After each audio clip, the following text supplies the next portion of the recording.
Hi guys, so I'm here outside walking and there's a few hours left before the lockdown, but as you can see, streets are empty.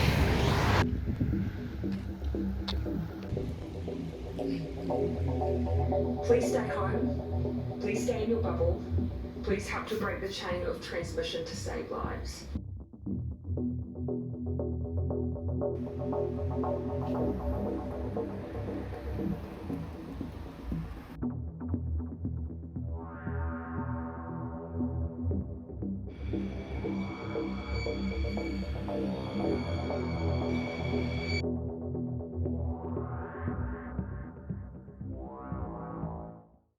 Compared to the rest of the world, we've done something that I think is incredible.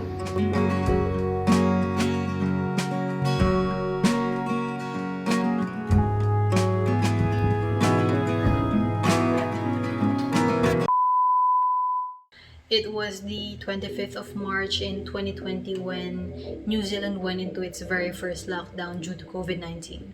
So in New Zealand, we had four different alert levels. Level 4 being the highest alert level, then down to levels 3, 2, and 1. And the government provided a very clear description on how each alert level looked like. At alert level 4, ito yung tinatawag na lockdown. People were encouraged to remain at home in their bubble. So, bubble meaning yung kanya-kanyang household. Businesses, restaurants, souvenir shops, malls, these were all closed.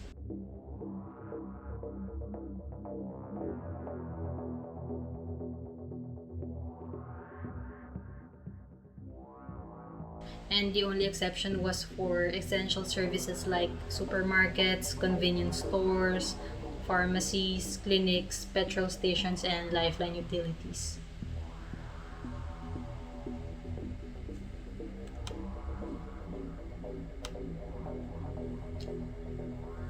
Travel was severely limited. Public transport was suspended, and only essential workers were able to use public transport.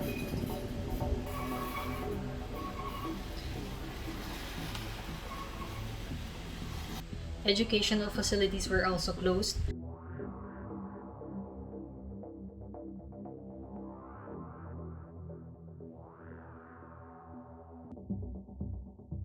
The University of Auckland started its remote learning, and our classes and all assessments were held online.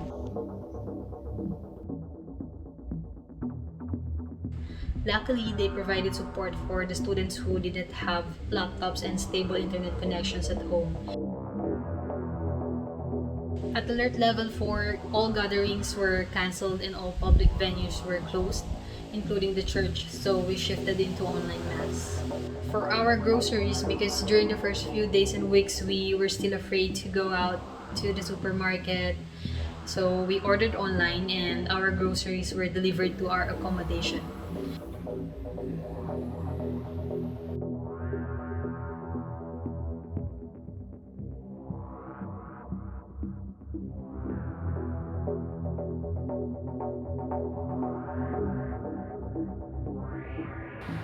And because we cannot go to the restaurants to eat, my cooking skills have improved a lot.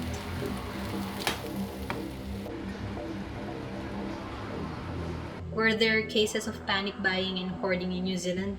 I think it just happened a day or maybe a few hours before the very first lockdown. But it didn't really last long because the Prime Minister assured us that there will be enough supplies for everyone. One unique thing is that aside from going out for groceries or for medical purposes, we were allowed to go out for safe and low risk recreational activities in our local area. And we were allowed to go out for walks, but of course while keeping in mind physical distancing. And this really helped me in coping up with all the stress happening around.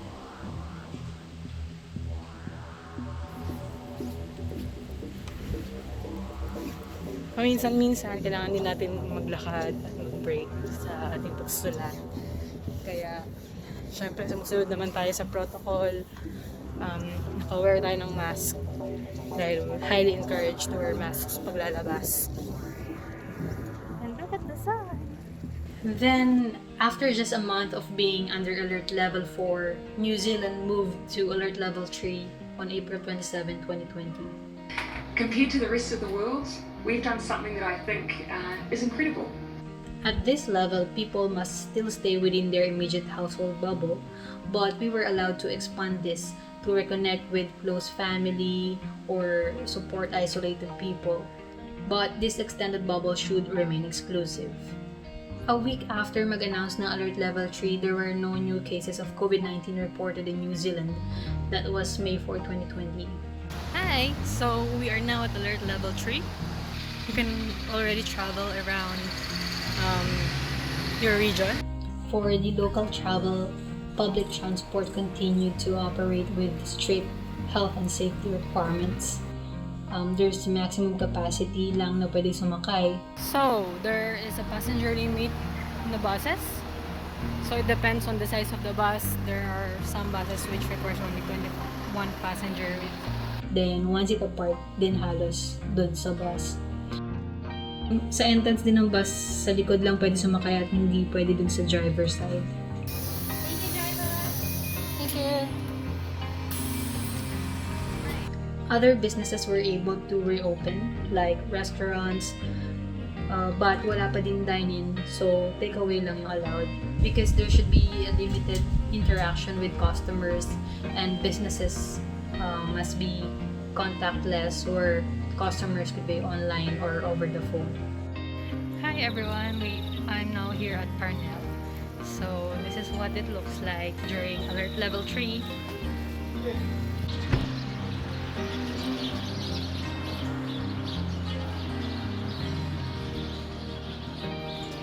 So physical distancing and public health measures were maintained. So as you can see and hear, the businesses are open again, but they just have to follow the rules. Under Alert Level 3, we have enjoyed our takeaways. It's also one way to support local business here. Also, yung gatherings of up to 10 people were allowed, but only for wedding services and funerals. So at Alert Level 3, schools and childhood education centers were able to safely open, but had limited capacity. And also, students were still encouraged to learn from home.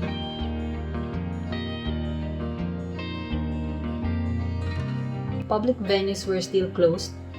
These include libraries, museums, cinemas, food courts, gyms, pools, playgrounds, and markets.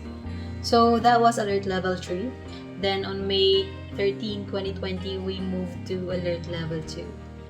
Hi everyone, so now we're on Alert Level 2, or what they call the newfound freedom. And let's have a look around.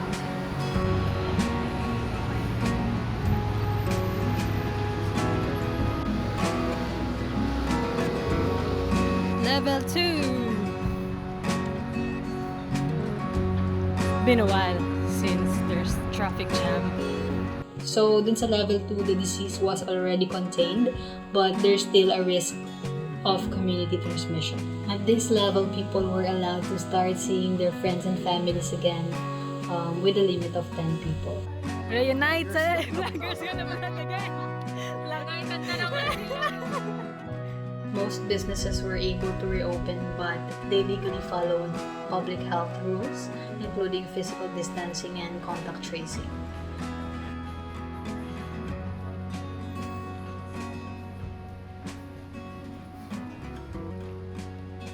Stores are now open and you just have to sign in, get in.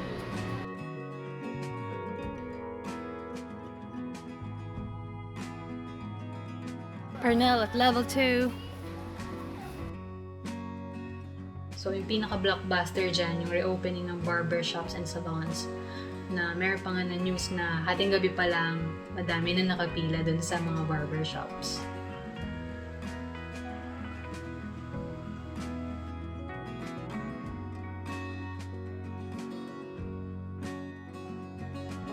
Also, pwede na din mag-dine-in sa restaurants, pero that time, limited to 10 people lang per table. So, we're here at the Chocolate Boutique, and it's actually our first time to dine in again after 2 months of lockdown. And we're going in, So there are just some procedures that we have to follow under alert level 2. So of course, we need to sanitize our hands and also register for contact tracing purposes. And we are 9, so we are allowed. That's the maximum number of persons. It's 10. Okay, so this is for contact tracing purposes. We need to do this. Sign in. For level 2 and for the reunion of the squad. Cheers! At alert level 2, we were already able to work and go to school, but we're still required to follow public health measures and consider others around us. We were required to wear a face covering on public transport and on domestic flights, and in cases where physical distancing is not possible, like in shops. Domestic flights were already allowed. That time, we can already travel to other regions in New Zealand that are under level 2 or lower. So, kami nung bubble ko, kahit pwede nang sumakay sa airplane, ayaw pa namin. But we were able to travel within Auckland lang and nakapag-rent kami ng car. And then, tamang chill and gala lang. Welcome to our post-lockdown road trip. Jay, how do you feel that we're going out after the lockdown? Wow, super excited! Yay! How about I you? want to be locked down again. Excited, but maybe not as excited to make us noise like Jesus. Gab, how do you feel that you're driving again after some time here in Auckland?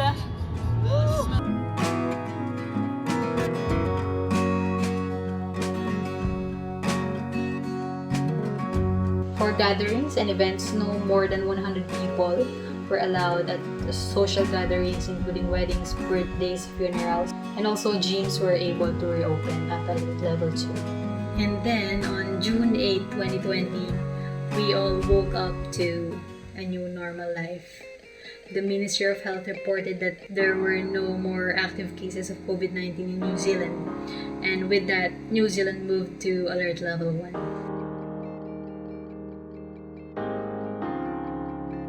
Hi everyone! Today is a great day because in New Zealand it's now alert level 1. So basically, we were already allowed to do everything pre-pandemic except na borders remain closed. So, religious gatherings, yung pag-dine in sa restaurants, bars have reopened.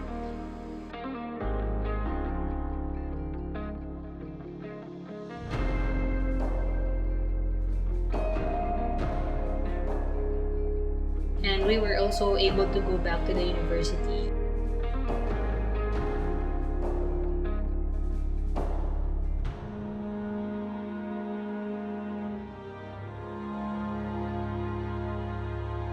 At this level, my friends and I were already able to travel to other regions via domestic flight. Let's go! So that time we went to Wellington, the capital of New Zealand.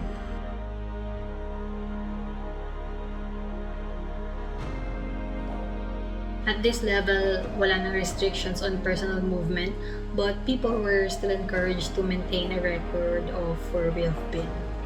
So we had enjoyed the so-called newfound freedom for 2 months. But unfortunately, on August 12, 2020, the Auckland region moved back to alert level 3, and the rest of New Zealand moved to alert level 2. During that time, the government had been very active in reminding us that we have done this before and we can do this again. And really, people knew what to do. At the same time, tuloy pa rin yung government efforts, intensive testing, rapid contact tracing, and requirement for self-isolation and quarantine. Then, noong September 21, 2020, all regions except Auckland moved to alert level 1. Few months after, noong February 14, 2021, bumalik ulit sa alert level 3.